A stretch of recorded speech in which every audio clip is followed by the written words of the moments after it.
Hello, hello. Welcome to another video here on Lissa's Raw Food Romance. Today we're going to be talking about my number one top healthy gut food. And it's not what you think.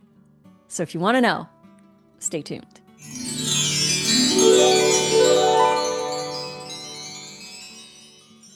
Thank you ever so much for joining me today for another video here on my channel.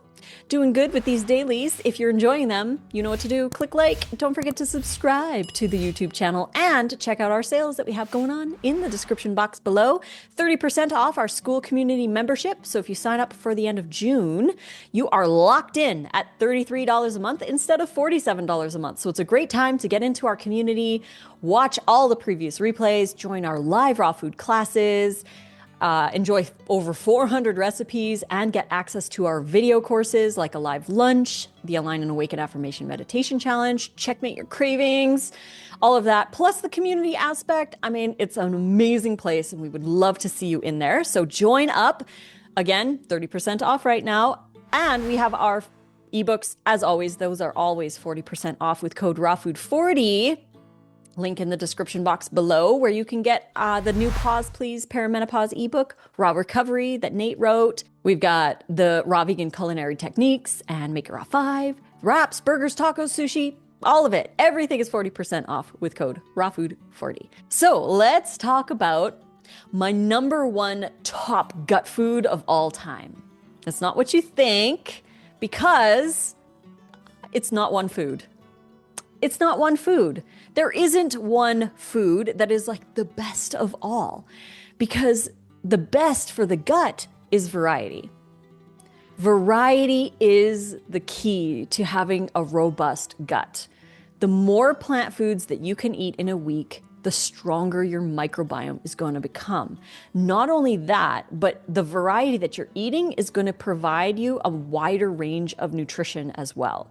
So it's easy on a raw diet because there are so many different varieties of plants to eat.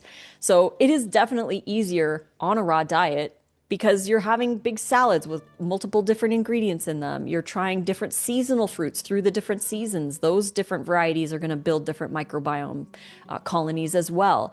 So variety is really the key to the gut health and for overall health as well. As long as you're eating enough and you're getting enough variety, it's pretty easy to get everything that we need from our food. People are so hyper fixated on the one thing, the one food that is going to make everything better, when it's not about one food. It's about eating variety. And this is interesting because I see it a lot, like with the carnivore people who say that, you know, you can get everything from meat. So it's like the most perfect food, and that's the food that you need because you get everything from it. And that plants are incomplete. So because they're incomplete, then they're not human food. For some reason, it's like, but it's not about one food. It's about eating a variety of different things so that you get the benefits from all of the different things. Like blueberries are going to have a very different profile than spinach. Mangoes are going to have a very different profile than broccoli. And bananas are going to have a very different profile than chickpeas, sprouted chickpeas. And celery is going to have a very different profile than grapes, for example. But all of them have incredible benefits for us. So when we focus too much on, you know, a very limited amount of food or the one food, we're missing out on the amazingness that all these other foods have to offer us. So it's like, why would we be so hyper focused on the one thing that is going to make the world of difference? Now, yes, there are certain foods that might have a little bit more oomph when it comes to building the microbiome. Like, for example, cruciferous veggies and onions and garlic, they're really high in inulin, which feed the microbiome, as well as inulin-rich greens and chicory family things like endive, escarole, frisee, treviso, radicchio, dandelion greens, sunchokes, jicama, yacon. These are all going to have high inulin, which is going to feed our microbiome. But again, it's about variety, getting different types of these prebiotic soluble fibers and insoluble fibers that feed our microbiome. And our microbiome thrives on variety. It's been proven those who eat more variety in their diet have stronger microbiomes. So the more we can get in of different types of plants, the stronger our gut can become, and the wider range of nutrition that we get to enjoy on top of that. So again, it's not about one thing. It's about a variety of things, and embracing variety for what it can offer us. So much amazingness across the plant world. There's so many benefits to so many other foods that we might not get if we eat a more limited diet, because we think we can, we're narrowing our options when we narrow our choices to a more limited diet. When we limit our choices, we limit our microbiome. So if we want to grow our microbiome and we want to expand, we need to move through that little bit of discomfort where, we think we only need the one food, move over to embracing a wide variety, and also not worrying about a little discomfort that might happen when we increase our variety. That's one thing that I feel like people get really scared of, is the feedback that our bodies give us when we start adding more fiber and more fiber variety into our life. If we're not used to it, especially if someone is coming from an ultra-processed food, high animal product diet where they're already not eating enough fiber, and they move over to an exclusively plant-based or a raw diet, you're eating a huge amount of fiber compared to before.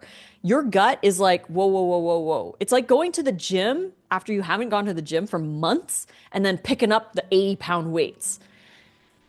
Your muscles aren't ready. Your muscles are like, whoa, whoa, whoa, whoa, whoa, right? Because you're doing too much too fast. It doesn't mean that the weights are bad, just like it doesn't mean that fiber and fiber variety is bad.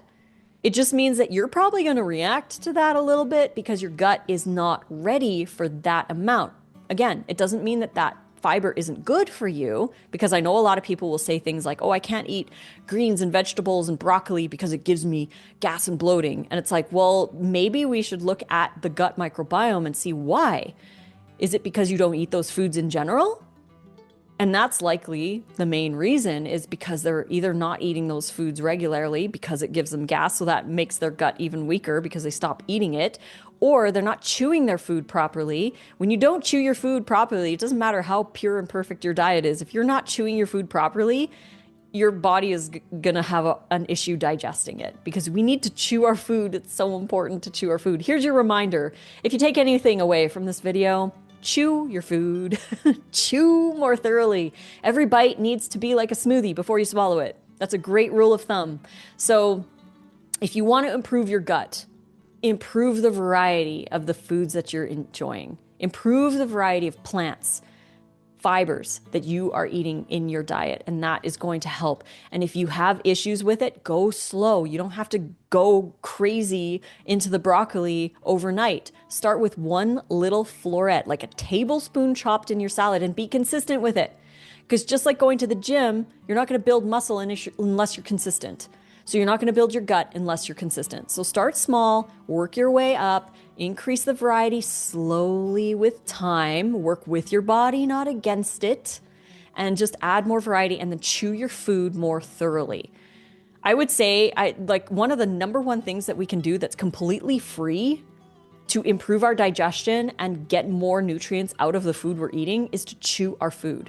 Chewing our food is key. It's the best thing that we can do for our health. So thank you so much for joining me today for this video. I hope you enjoyed. Don't forget, we've got 30% off monthly membership for our school community. So you can find that link in the description box below. Join up and attend our live raw food classes, watch the replays, interact with others in the community. We would love to have you part. And you can also enjoy 40% off any or all of our ebooks. We've got 3 brand new ones. Pause Please Perimenopause. That's a 500-page ebook with 36 recipes. We've got Raw Recovery that Nate wrote about dental surgery recovery and how to stay raw during that. And we've got Make It Raw 5 that we wrote with Chef AJ, plus all the other ebooks that we've ever written. The hand salads wrap book, burger book, taco book, sushi, soups, all of it. Everything is 40% off with code RAWFOOD40 at checkout. So head on down below to the description box and check it out. And we'll be back tomorrow for another video. Until then, I love you all so much, and fruit on.